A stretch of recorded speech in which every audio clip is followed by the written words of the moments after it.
আমাদের মাঝে এই মুহূর্তে উপস্থিত হয়েছেন ঢাকা ওয়াচার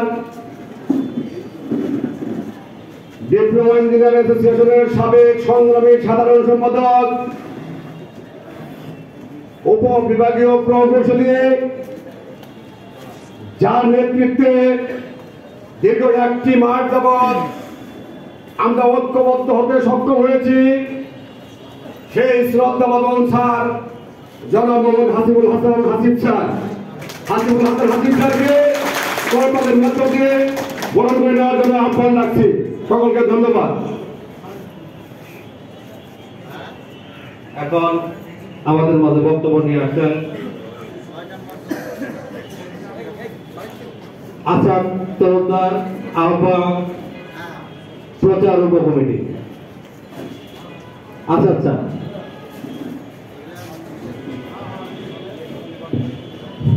আসসালামু আলাইকুম। ঢাকা ওয়াসা বৃহত্তর মানসিক কল্যাণ সমিতির সম্মানিত সভাপতি, উপস্থিত প্রধান অতিথি, বিশেষ অতিথিবৃন্দ, আমাদের বিভিন্ন পর্যায়ের ৩১85 সিনিয়র নেতৃবৃন্দ, আমার সহকর্মী ভাইরা, আসসালামু আলাইকুম। আসলে আমরা আজকে যে উদ্দেশ্যে সমবেত হয়েছি সেটা হচ্ছে পিকনিক পূর্ববর্তী আলোচনা সভা। আসছে আগামী 4 জানুয়ারি আমাদের বৃহত্তর ময়মনসিংহ কল্যাণ সমিতির একটি বনভোজন এবং সম্মেলন হবে। সেই সম্মেলনে সবাই একসাথে কাঁধে কাঁধ মিলিয়ে কাজ করে এই সম্মেলন এবং বনভোজনকে সার্থক করার জন্য আসলে আজকের এই সমবেত হওয়া। আমরা আশা করব সবাই সবার সাথে মিশে, কারোর মধ্যে কোনো রকম অভিমান আবেগ না লাগিয়ে সবাই একসাথে কাজ করে এই পিকনিক বাস্তবায়ন করবেন। আর একটা কার্যক্রমের মধ্যে সবাই কাজ করে না, অনেকেই তাদের নিজের কাজে ব্যস্ত থাকে, তারপরে কিন্তু সেই কাজটা সফল হয়। আমি আশা করি অতীতের মতো বৃহত্তর ময়মনসিংহ কল্যাণ সমিতির যে পিকনিক হয় সেটা ঢাকা ওয়াসার রোল মডেল হয়। ঢাকা ওয়াসার এই মডেলটাকে ফলো করে বাকি বিভিন্ন ইজম সমিতিগুলো পিকনিক করেন। তো এবারও ঠিক তার কোনো ব্যত্যয় ঘটবে না। আমরা যদি নিজেরা নিজেদের কাঁধে কাঁধ মিলিয়ে কাজ করি, যাকে যে দায়িত্ব দেওয়া হয়েছে সে দায়িত্ব পালন করি, তাহলে হয়তো আমরা এই পিকনিকটাকে সুন্দরভাবে সার্থক করতে পারবো।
সমিতির মূল উদ্দেশ্য কিন্তু পিকনিক বা বনভোজন করে সময় কাটানো, এই সমিতির মূল উদ্দেশ্য না। সমিতির উদ্দেশ্য হচ্ছে কল্যাণ, সমিতির সদস্যদের কল্যাণের উদ্দেশ্যেই সমিতি করা। আর সেই কল্যাণ কিভাবে করব সেটা আমরা সবাই জানি। সেটা হচ্ছে যে যখন যে পরিস্থিতি, সেই পরিস্থিতিতে নিজেকে তার সাথে খাপ খাইয়ে নিতে হবে। একটা সময় ছিল, একটা প্রেক্ষাপট ছিল, বর্তমান আরেকটি প্রেক্ষাপট। এখন ঢাকা ওয়াসায় যে নেতৃত্ব দেওয়ার যোগ্য, তাকে তার হাত শক্তিশালী করার জন্য আমাদের সবাইকে আগে আসতে হবে। বর্তমানে ঢাকা ওয়াসা কেন্দ্রীয় কমিটির নির্বাহী সভাপতি জনাব বজলুর রহমান বজলু ভাই ঢাকা ওয়াসা নেতৃত্ব দিচ্ছেন। আপনারা যদি দল মত নির্বিশেষে ময়মনসিংহবাসী সবাই মিলে বজলু ভাইয়ের হাতকে শক্তিশালী করেন, বজলু ভাইয়ের মাধ্যমে আপনি আপনার অধিকারটাকে আদায় করতে পারেন, তবে আমার সেই সমিতির উদ্দেশ্য লক্ষ্য সব পূরণ হবে। আমাদের বিভিন্ন কর্মকর্তা কর্মচারী আছেন যারা যাদের অধিকার থেকে বঞ্চিত হচ্ছেন, অনধিকারের কথা আমি বলবো না, যাদের প্রাপ্য অধিকার থেকে যারা বঞ্চিত হচ্ছেন, এই সমিতির মাধ্যমে সে অধিকার অর্জন করবেন। এর জন্যই কাউকে না কাউকে এই হাতটা শক্তিশালী করতে হবে। আমাদের মাঝে বজলু ভাই আছেন, বজলু ভাইয়ের হাতকে যদি আপনারা সবাই মিলে শক্তিশালী করেন, অভিমান না ভেবে সবাই বজলু ভাইয়ের এক ডাকে যদি আমরা সবাই ভবনে গিয়ে উপস্থিত হই, তখন অন্যান্য সমিতি চিন্তা করবে না বজলু ভাইয়ের কথার মতো আমাদের কাজ করতে হবে। আর যদি আমরা অভিমান করে বিভিন্ন জোনে থাকি, না যাই, তাহলে বজলু ভাই যদি 5 জন 10 জনে থাকে, তখন তার হিস্সাটা সবটাই বুঝাই দিবে না। আমি আশা করব সমিতি মানেই কল্যাণ, সমিতি মানেই মঙ্গল। সেই কথা চিন্তা করে সবাই বজলু ভাইয়ের হাতকে শক্তিশালী করবেন এবং সামনে আরো ভালো কাজ করবেন। আর সমিতির পিকনিক বাস্তবায়ন করার জন্য ইতিমধ্যে বিভিন্ন জোনে ব্যানার টানানো হয়ে গেছে, সব জায়গায় প্রচারণা শুরু হয়ে গেছে। আপনারা সবাই সবার সাথে প্রচারণা করবেন এবং এই সমিতিকে যাকে যে দায়িত্ব দেওয়া হয়েছে সেই দায়িত্ব নিষ্ঠার সাথে পালন করে সমিতিকে সফল করবেন। এই আহ্বান ব্যক্ত রেখে আমি আমার বক্তব্য শেষ করছি। আসসালামু আলাইকুম। ধন্যবাদ আসাদ তরফদার স্যারকে। এখন আমাদের মাঝে সংক্ষিপ্ত বক্তব্য নিয়ে আসেন জনাব আতাউল করিম হারুন ভাই। জনাব আতাউল করিম হারুন ভাই।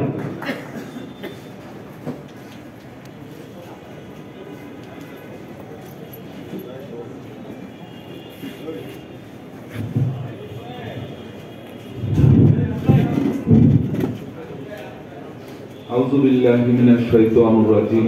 বিসমিল্লাহির রহমানির রহিম। ঢাকা ওয়াসা বৃহত্তর ময়মনসিংহ কল্যাণ সমিতি কর্তৃক আয়োজিত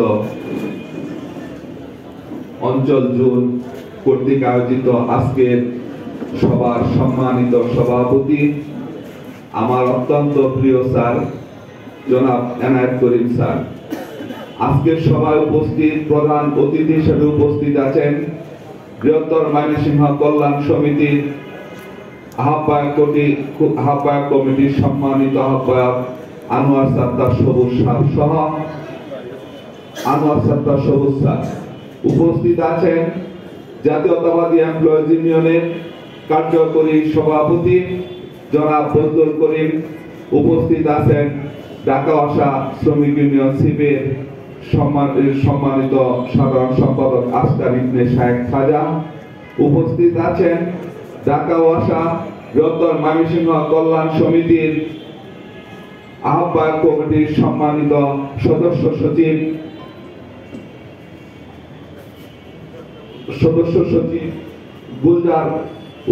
গুলজার ভাই। উপস্থিত আছেন আমাদের অত্যন্ত সবার প্রিয় স্যার হাসিব স্যার ও অন্যান্য কর্মকর্তা বৃন্দ এবং বৃহত্তর ময়মনসিংহ কল্যাণ সমিতির উপকমিটির বিভিন্ন নেতৃবৃন্দ ও জুন চয়ের কর্মকর্তা কর্মচারী ও আমার সহকর্মী ভাইয়েরা, আসসালামু আলাইকুম। আসলে শীতের রাত, আপনারা দীর্ঘ সময় অপেক্ষা করতেছেন এবং এই 6 নম্বর জুন কর্তৃক যে সুন্দর আয়োজন করেছেন, আমি আমার ব্যক্তিগত পক্ষ থেকে আয়োজকদের ধন্যবাদ জানাই এবং আমি মনে করি বৃহত্তর ময়মনসিংহ কল্যাণ সমিতির বার্ষিক বনভোজন 2025 4 জানুয়ারি অনুষ্ঠিত হবে আমি মনে করি আজকেও একটি পিকনিকের আয়োজন করেছেন। আমার মনে হয় যে সুন্দর আয়োজন করেছেন, যদি আমাদের 10টা জুনে 10টা মিটিং হয়, আমি মনে করব 10টা জুনেই 10টা পিকনিক হয়ে গেছে এবং আমরা চূড়ান্ত পিকনিক করব জানুয়ারির 4 তারিখে। আসলে আমরা কেন এই সমিতি করি? সমিতি করার মূল উদ্দেশ্য হচ্ছে আমরা যেন সকলে একত্রিত হয়ে ঢাকা ওয়াসায় আমরা কর্মকর্তা কর্মচারী যে যেখানে অবস্থান করি, যে যেখানে কর্মে নিয়োজিত আছি, আমাদের সুযোগ সুবিধাগুলা যেন আমরা পাই। এই সুযোগ সুবিধাগুলা পাইতে হইলে যখন ঢাকা ওয়াসা ম্যানেজমেন্টের সাথে সিবিএম বা ইউনিয়নগুলো যখন কাজ করে, সেই ইউনিয়নের যে নেতৃবৃন্দ থাকেন তাদের হাতকে যদি ইজনগতভাবে আমরা সমিতিগতভাবে শক্তিশালী করতে পারি, তখনই আমাদের সুযোগ সুবিধা আমরা সঠিকভাবে আদায় করতে পারবো। আমাদের এই মূল উদ্দেশ্য, আমরা যদি এই উদ্দেশ্যকে সামনে রেখে আমরা সবাই দলবদ্ধ নির্বিশেষে বৃহত্তর ময়মনসিংহবাসী একত্রিত হয়ে জাতীয়তাবাদী এমপ্লয়িজ ইউনিয়নের আমাদের যে নেতৃবৃন্দ আছেন, বদরুল করিম ভাই এবং হুমায়ুন ভাই সহ যারা 3185 জাতীয়তাবাদী এমপ্লয়িজ ইউনিয়নের নেতৃত্ব দিচ্ছেন, তাদের হাতকে শক্তিশালী করে আমরা আমাদের ন্যায্য অধিকার আদায় করব। এই সবাইকে একত্রিত থাকার জন্য এবং আগামী 4 তারিখ পিকনিক সুন্দর সফলভাবে যেন আমরা শেষ করতে পারি, এই উদারত আহ্বান রেখে সকলের সুস্বাস্থ্য কামনা করে আমি আমার সংক্ষিপ্ত বক্তব্য শেষ করলাম। আসসালামু আলাইকুম।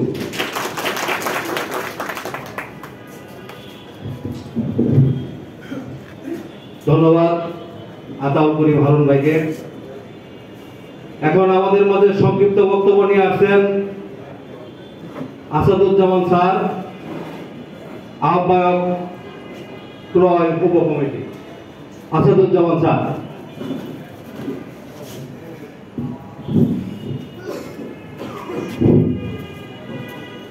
বৃহত্তর ময়মনসিংহ কল্যাণ সমিতির বনভোজন সম্মেলন 2025 উপলক্ষ করে আজকের এই সাংগঠনিক সফরে আজকের এই সভার সম্মানিত সভাপতি মঞ্চে উপস্থিত আছেন বৃহত্তর ময়মনসিংহ কল্যাণ সমিতির আমরা যে একটি আহ্বায়ক কমিটি গঠন করেছি, সেই আহ্বায়ক কমিটির সম্মানিত আহ্বায়ক মঞ্চে উপস্থিত আছেন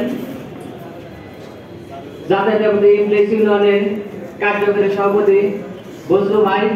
মঞ্চে উপস্থিত আছেন শ্রীবের সাধারণ সম্পাদক ভোগ্য পণ্যের সংগ্রামের সভাপতি ঢাকা ওয়াসা বৃহত্তর ময়মনসিংহ সমিতির বনভোজন বাস্তবায়ন কমিটির সদস্য সচিব ময়মনসিংহ ঢাকা ওয়াসা ডিপ্লোমা প্রকৌশল পরিষদের সাবেক সাধারণ সম্পাদক শ্রদ্ধাভাজন হাসিফ ভাই, মঞ্চে উপস্থিত অন্যান্য নেতৃবৃন্দ, সবাইকে আমার সালাম, আসসালামু আলাইকুম। আজকের এই সভায় আমি আসলে 2-1 মানুষের কথা স্মরণ করতে হয়। আমি ঢাকা ওয়াসায় 2011 সালে জয়েন করেছি। আমি তাদেরকে পাই নাই, তার ভিতরে একজন হার হয়েছে মজরু ভাই। তিনি নাকি ময়মনসিংহ সমিতিটাকে সংগঠনের ব্যাপারে সবচেয়ে শ্রম দিয়েছেন। আমি তাদের কথা শুনছি, কিন্তু তার সাথে আমাদের দেখা হয় নাই। তিনি গত হয়েছেন আমাদের মাঝ থেকে, আমি তার আত্মার মাগফিরাত কামনা করছি। পাশাপাশি ময়মনসিংহ সমিতির বিগত দিনে যারা নেতৃত্ব দিয়েছেন, যারা আমাদের মাঝে এখন নেই, তাদেরকে আমি স্মরণ করছি। প্রিয় ময়মনসিংহবাসী, আমি 2-1টি কথা বলবো। আজকে যে উপলক্ষ করে আমরা এখানে দাঁড়িয়েছি, সেটা একটি বনভোজন আর একটি হলো সম্মেলন। বনভোজন আমরা বিগত দিনে দেখেছি, বৃহত্তর ময়মনসিংহ সমিতির যে বনভোজন হয়েছে সেটা একটি ঐতিহ্যবাহী বনভোজন। ঢাকা ওয়াসার সর্বস্তরের মানুষ স্মরণ করেছে যে ময়মনসিংহ সমিতির পিকনিক। আমি দেখেছি আমাদের ময়মনসিংহ সমিতির যদি ওই সময় সদস্য ছিল 800, মানুষ হয়েছে 1200-1500 লোকের আয়োজন আমরা করছি। আমরা দেখছি, আমরা নৌবিহার করেছি, সবচেয়ে বড় পিকনিক সেগুলো আমরা করতে সক্ষম হয়েছি। কিন্তু দুঃখের বিষয়, আমাদের যে সাবেক যে এমডি স্যার ছিলেন, তারই পদদলিত হয়ে আমরা বিগত 4টি বা 5টি বছর আমরা পিকনিকের আয়োজন করতে পারি নাই। গণ অভ্যুত্থানের কারণে আজকে আমরা একটা সুযোগ পেয়েছি, আমরা আবার একত্রিত হতে পারছি, আমরা একটা বনভোজনের আয়োজন করতে পারছি।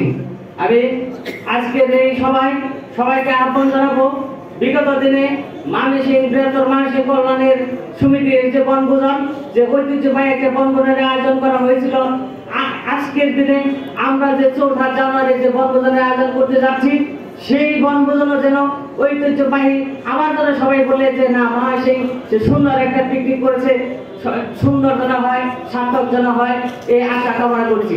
পাশাপাশি আমাদের একটা সম্মেলন হবে। আজকে যেহেতু এখানে দাঁড়িয়েছি, আজকে আমাদের আহ্বায়ক কমিটির আহ্বায়ক এখানে রয়েছে, বিভিন্ন নেতৃবৃন্দ রয়েছে, তাদের উদ্দেশ্য করে সম্মেলনের উদ্দেশ্য করে আমি একটি কথা বলবো। আপনারা যারা আছেন, আপনাদের নতুন কমিটি আপনারা দিবেন, সেই কমিটিতে নবীন প্রবীণের সমন্বয় যেন থাকে, এই আশা আমি ব্যক্ত করছি। আমরা জানি আপনারা যতদিন আছেন ততদিন আমাদের অভিভাবকের অভাব হবে না, কিন্তু আপনারা আছেন কতদিন? আমরা দীর্ঘদিনে এখানে থাকবো। নেতৃত্বের শূন্য যেন না হয়, ময়মনসিংহ সমিতির জন্য নেতৃত্বের শূন্য না হয়। আজকে জাতীয়তাবাদী ইউনিয়নের কার্যকরী সভাপতি এখানে উপস্থিত আছেন। আপনি যখন ঢাকা ওয়াসার শ্রমিক ইউনিয়নের যখন নেতৃত্বের কমিটি একটা গঠন হবে, আপনি তো কার্যকরী সভাপতি হবেনই আশা করতেছি। পাশাপাশি আপনার সেই যে কমিটি হবে, সেই কমিটিতে যেন ভাইটাল যে কোনো পোস্টে আমাদের ময়মনসিংহ পাশে থাকে, যাতে করে আপনি যদি থাকবেন না, সেটি যেন ঢাকা ওয়াসাকে নেতৃত্ব দিতে পারে আমাদের লোকজন। আমি বলবো ময়মনসিংহ সমিতিরও যে কমিটি গঠন করবেন, সেই কমিটিতেও আপনারা নতুন নেতৃত্ব নিয়ে আসবেন, যারা যোগ্য আগামী দিনে নেতৃত্ব দিতে পারবে, তাদেরকে বাছাই করে আপনারা কমিটিতে নিয়ে আসবেন। আমি বক্তব্য বেশি দিব না। আমাদের সামনে যে বনভোজন যে সম্মেলন, সেটা সফল হোক, সার্থক হোক, এই কামনা করছি। পাশাপাশি ময়মনসিংহের সকল কর্মকর্তা কর্মচারীদের সুস্বাস্থ্য দীর্ঘায়ু কামনা করে আমি বক্তব্য শেষ করছি। ধন্যবাদ সবাইকে। আসসালামু আলাইকুম।